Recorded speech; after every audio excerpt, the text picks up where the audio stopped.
बिस्मिल्लाहिर्रहमानिर्रहीम अस्सलाम वालेकुम। Afaq Sun Series class 7 unit number 3 ratio rate and proportion, इसकी लर्निंग चेक 3.3। आज की वीडियो में इस एक्सरसाइज को हम सॉल्व करेंगे। क्वेश्चन नंबर 1 है find the missing term in the following proportions. तो क्वेश्चन नंबर 1 का पार्ट नंबर ए आपको गिवन है 88:11 प्रोपोर्शन x रेशो 9।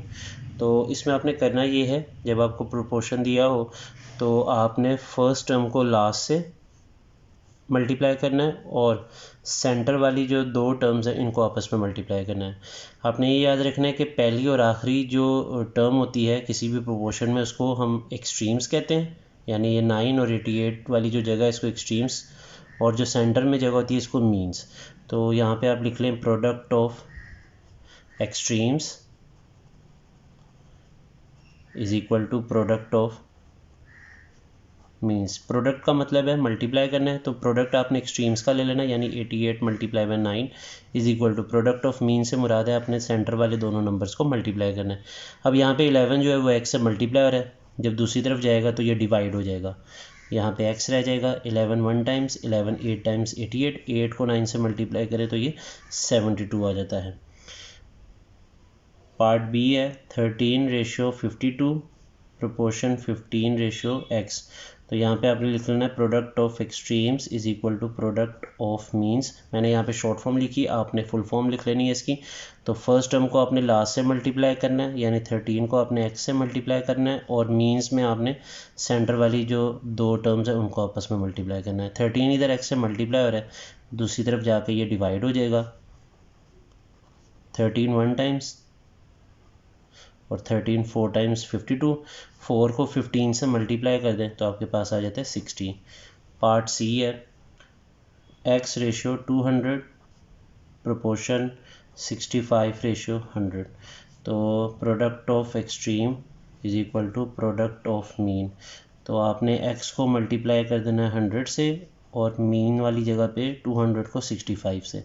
100 इधर x से मल्टीप्लाई हो रहा है, दूसरी तरफ जाके ये डिवाइड हो जाएगा। 100 1 टाइम्स 100 2 टाइम्स, 2 को 65 से मल्टीप्लाई करें तो यह आ जाता है 130। पार्ट डी है 512:32 प्रोपोर्शन x रेशो 43। तो आपने फार्मूला लिख लेना है product of extreme is equal to product of mean. Extreme में आपने फर्स्ट और लास्ट टर्म को आपस में मल्टीप्लाई करके लिखना है, और मीन में आपने सेंटर वाली दो टर्म्स को। 32 इधर x से मल्टीप्लाई हो रहा है, दूसरी तरफ जब जाएगा तो यहाँ पे डिवाइड हो जाएगा। 32 1 टाइम्स 32 16 टाइम्स 512 होता है। अब आपने 16 को जो है 43 से मल्टीप्लाई कर देना है, तो यहाँ आंसर आ जाता है 688 is equal to x। Question number 2 है 12 students complete a task in 7 hours, how many students will complete the same task in 3 hours.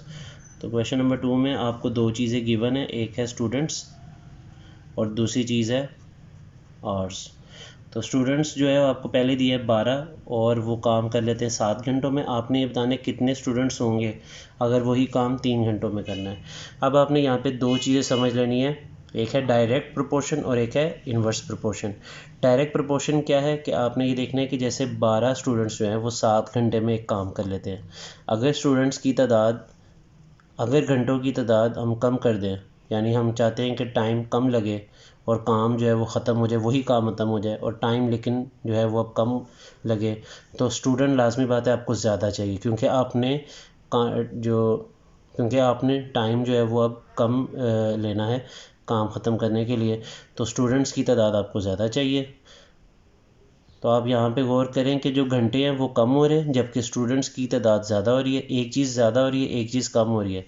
जब किसी एक चीज़ के बढ़ने से दूसरी चीज़ कम हो जाए, जैसे स्टूडेंट्स की तादाद ज़्यादा और घंटे की तादाद कम हो रही है, तो इसको हम कहते हैं इन्वर्स प्रोपोर्शन। इन्वर्स प्रोपोर्शन में आपने x वाला, यानी जिस क्वांटिटी में x आ रहा है उसका एरो ऊपर और दूसरी क्वांटिटी का एरो नीचे।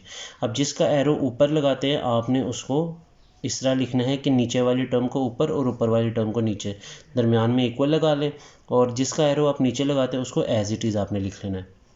अब x के नीचे जो नंबर है वो दूसरी तरफ यहाँ पे डिवाइड हो रहा है, दूसरी तरफ जाके मल्टीप्लाई हो जाएगा। 7 को आपने 12 से मल्टीप्लाई कर देना है। अब यहाँ देखिए कटिंग होती है, 3 1 टाइम्स 3, 3 4 टाइम्स 12। 7 को 4 से मल्टीप्लाई करें तो ये आ जाता है 28 स्टूडेंट्स। इसका मतलब जो हमने एज्यूम किया था कि स्टूडेंट्स ज़्यादा हम लोग को चाहिए कि उनके घंटे कम हो रहे, तो वो हमारी बात करेक्ट हो गई है। क्वेश्चन नंबर 3 है, असद वॉश्ड 56 बाइक्स। असद ने 56 बाइक्स को वॉश किया है इन 4 आवर्स, 4 घंटों में। आपने ये बताना है हाउ मैनी बाइक्स, कितनी बाइक्स को वो वॉश करेगा इन 7 आवर्स। देखिए असद जो है वो 4 घंटों में 56 बाइक्स को वॉश करे। अगर उसको टाइम ज़्यादा दे दिया जाए, 7 घंटे दे दिए जाए, तो लाजमी बात है वो बाइक्स भी ज़्यादा वॉश करेगा। अब यहाँ पे आपने दूसरी चीज़ जो है डायरेक्ट प्रोपोर्शन को समझ लेना है। देखिए टाइम ज़्यादा हो रहा है और बाइक्स भी ज़्यादा जो है वो वॉश हो जाएंगी, यानी एक चीज़ के बढ़ने से दूसरी चीज़ बढ़ रही है। एक क्वांटिटी इंक्रीज़ हो रही है तो दूसरी भी इंक्रीज़ हो रही है। इसको हम कहते हैं डायरेक्ट प्रोपोर्शन। डायरेक्ट प्रोपोर्शन में आपने दोनों एरो ऊपर लगा लेने हैं या दोनों एरो नीचे लगा लेने हैं, ये आपकी अपनी चॉइस है। मैं यहाँ पे दोनों एरो ऊपर लगा रहा हूँ। जब आप एरो ऊपर लगाते हैं तो आपने उसको उल्टा लिखना है, यानी जो नीचे वाली टर्म है उसको ऊपर लिखे और ऊपर वाली टर्म को नीचे लिखे फ्रैक्शन की शक्ल में।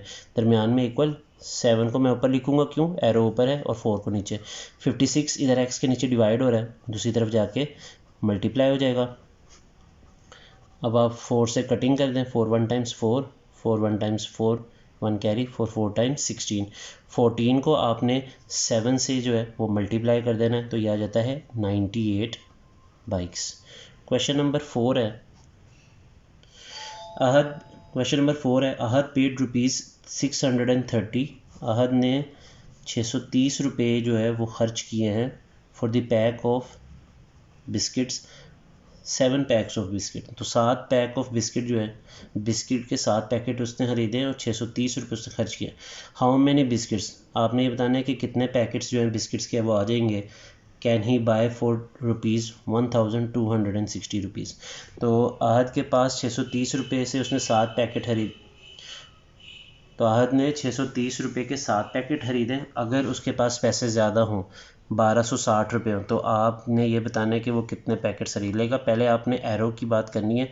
देखिए 630 से वो 7 पैकेट ख़रीदता है, अगर पैसे उसके पास ज़्यादा होंगे तो वो बिस्किट भी ज़्यादा खरीदेगा, यानी एक चीज़ के बढ़ने से दूसरी चीज़ भी बढ़ रही है। तो ये डायरेक्ट में दोनों एरो ऊपर आपने लगा लेने हैं। और अब मैं इसको फ्रैक्शन फॉर्म में लिख लेता हूँ, नीचे वाली टर्म ऊपर, ऊपर वाली टर्म नीचे। इसी तरह x ऊपर और 7 नीचे। x के नीचे जो भी नंबर होगा वो दूसरी तरफ जाके मल्टीप्लाई हो जाएगा, तो 1260 से 7 मल्टीप्लाई होगा और 630 नीचे लिख लेना है। अब आप इसकी कटिंग करें, देखिए ये 0 0 से कैंसिल हो गया। 7 1 टाइम्स 7, 7 9 टाइम्स 63। अब 126 की और 9 की आपने जो है वो कटिंग कर देनी है। 9 1 टाइम्स 9 और 9 14 टाइम्स होता है 126। तो आप लिख लें 14 पैकेट्स या पैक्स। क्वेश्चन नंबर 5 है, 14 tubewells can fill a water tank in 45 minutes. तो आपके पास जो ट्यूबवेल है वो है 14, जबकि जो टाइम लग रहा है टैंक को भरने के लिए वो 45 मिनट है। If 4 tubewells are out of order, out of order से मुराद होता है कि ख़राब हो जाना, यानी 14 में से 4 ट्यूबवेल ख़राब हो गए, तो बाकी कितने बचे, 10 tubewell. How long will it take to will the remaining tubewell take to fill the tank. आपने बताना कितना टाइम लगेगा बाकी ट्यूबवेल को पानी जो है वो टैंक में भरने के लिए। देखिए 14 ट्यूबवेल को 45 मिनट लगते हैं टैंक को भरने के लिए। अगर 4 ट्यूबवेल ख़राब हो जाए और बाकी रह गए 10, अब 10 को टैंक को भरना तो है, लेकिन आप देखेंगे जब ट्यूबवेल की तादाद कम हो जाएगी तो लाजमी बात है पानी जो टैंक में भरना है उसको टाइम ज़्यादा लगेगा, क्योंकि ट्यूबवेल की तादाद क्या हुई है, कम। अब ट्यूबवेल कम हो रहे हैं जबकि टाइम ज़्यादा लग रहा है, एक चीज़ कम हो रही है दूसरी चीज़ ज़्यादा हो रही है।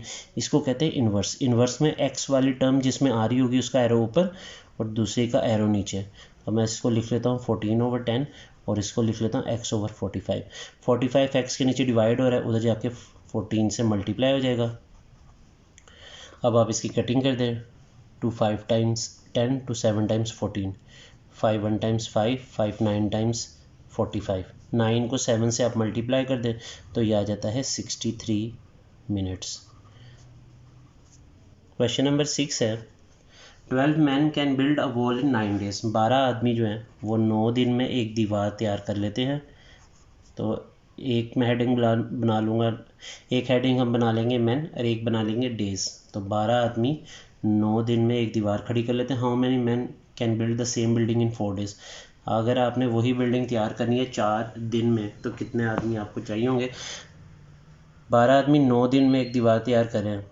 अगर आपको दिन कम कर दिए जाएँ तो लाजमी बात है आपको मज़दूर ज़्यादा चाहिए होंगे ताकि वो काम जल्द अज जल्द ख़त्म हो जाए। दिन कम हो रहे हैं लेकिन आदमी आपको ज़्यादा चाहिए, इसका मतलब ये इन्वर्स है। इन्वर्स में एक्स वाला एरो ऊपर और दूसरा एरो नीचे। तो ये मैं इसको फ्रैक्शन फॉर्म में लिख लेता हूँ। इसको मैंने उल्टा लिखा है जबकि ये एरो नीचे है तो इसको एज इट इज़ लिख लें। एक्स के नीचे जो भी नंबर है दूसरी तरफ जाके मल्टीप्लाई हो जाएगा। तो 9 से 12 मल्टीप्लाई हो जाएगा। अब आपने 4 और 12 की कटिंग कर ली। 9 को 3 से मल्टीप्लाई कर लें तो ये आ जाता है 27 मैन। क्वेश्चन नंबर 7 है, A 5 boxes occupy a space of 0.625 cubic metre. तो आपको दो चीज़ें इसमें गिवन है, एक है बॉक्सेस और एक है स्पेस। तो 5 डिब्बे जो हैं वो इतनी स्पेस ले रहे हैं 0.625। आपने बताना है how much space will be required for 180 boxes. तो आपने बताना है कि कितनी स्पेस लगेगी अगर आपके पास 180 डिब्बे हैं। 5 डिब्बे 0.625 की स्पेस ले रहे हैं। अगर डिब्बे ज़्यादा हो जाएंगे तो लाजमी बात है स्पेस भी ज़्यादा लेंगे, मतलब दोनों चीज़ें बढ़ रही हैं। जब दोनों चीज़ें बढ़ रही हों तो उनके एरो जो है वो ऊपर की तरफ लगाने हैं आपने, क्योंकि ये डायरेक्ट है। डायरेक्ट में फिर आपने जब एरो ऊपर लगाना है तो आपने नीचे वाली टर्म ऊपर और ऊपर वाली टर्म नीचे लिखनी है। अब एक्स के नीचे जो भी नंबर है वो इधर डिवाइड हो रहा है, उधर जाके मल्टीप्लाई हो जाएगा। तो मैंने 180 से इसको मल्टीप्लाई कर दिया। तो अब आपने इसको कैलकुलेट कर लेना है तो आंसर आ जाएगा 22.5 क्यूबिक मीटर। क्वेश्चन नंबर 8 है, there was enough food for 40 days in a medical camp of 1833 people. तो 40 दिन का जो खाना है वो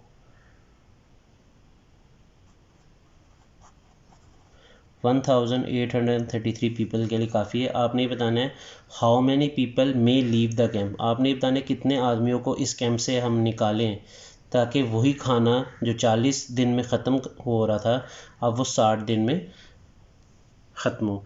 तो आपने ये देखना है कि जैसे क्वेश्चन में ही आपको हिंट दे दी गई है कि यहाँ पे आपको आदमियों को निकालना है, यानी आपको आदमी कम करने हैं। तो आप ये देखें डेज़ बढ़े जबकि पीपल जो है वो कम हो रहे हैं। तो एक चीज़ कम हो रही है, एक चीज़ ज़्यादा, इसको इन्वर्स कहते हैं। उसमें एक्स वाला एरो ऊपर दूसरा एरो नीचे। तो मैं इसको इससे इसी तरह लिख लूँगा 40/60, जबकि इसको हमने उल्टा लिखना है x/1833। एक्स के नीचे जो भी नंबर डिवाइड हो रहा है दूसरी तरफ जाके वो मल्टीप्लाई हो जाएगा। तो ये 0 0 से कैंसिल कर लें। 2 3 times, 2 2 times 4, 3 1 times 3, 3 6 times 18, 3 1 times 3, 3 1 times 3। तो 611 को आपने 2 से मल्टीप्लाई कर लेना है तो ये आ जाता है 1222। तो ये वो आदमी हैं जो कैंप में बाकी रह जाएंगे। अब आपने ये बताना है कि कितने आदमियों को निकालना है, मैन टू लीव। तो टोटल आदमी 1833 है जिसमें से 1222 आपने रखने हैं। तो कितने आदमी बाकी बचते हैं? 1833 में से आप माइनस कर लें 1222, तो ये बच जाते हैं 611। तो 611 आदमी वो हैं जिनको आपको इस कैंप से निकालना पड़ना है ताकि वही खाना जो है 60 दिन के लिए पूरा हो जाए। क्वेश्चन नंबर 9 है, 12 machines are used to prepare 120 shirts in a day. इसमें आपको दो चीज़ें गिवन है, मशीन और शर्ट्स। तो मशीन आपके पास 12 है जो कि 120 शर्ट्स तैयार करी। How many machines can prepare, आपने ये बताना है कितनी मशीन जो है वो 460 शर्ट्स तैयार कर लेंगी। देखिए अगर शर्ट्स ज़्यादा है तो आपको मशीन्स भी ज़्यादा चाहिए होंगी। दोनों चीज़ें ज़्यादा हो रही है, इसको हम डायरेक्ट कहेंगे और डायरेक्ट में दोनों एरो ऊपर लगा लें आप। और जब आप एरो ऊपर लगाएंगे तो जब आपने इसको फ्रैक्शन में लिखना है तो आपने इसको उल्टा लिखना है। एक्स के नीचे जो भी नंबर है डिवाइड हो रहा है इधर दूसरी तरफ जाके मल्टीप्लाई हो जाएगा 460 से। 0 0 से कैंसिल कर दें, 12 1 टाइम्स, 12 1 टाइम्स। तो ये आपके पास बच गया 46 मशीन्स। इसी के साथ एक्सरसाइज 3.3 जो है वो ख़त्म होती है और चैप्टर 3 जो है वो भी अख्ताम को पहुंचता है। अगली वीडियो में अगले चैप्टर के साथ हाज़िर होंगे। मुझे दीजिए इजाज़त। अल्लाह हाफिज़।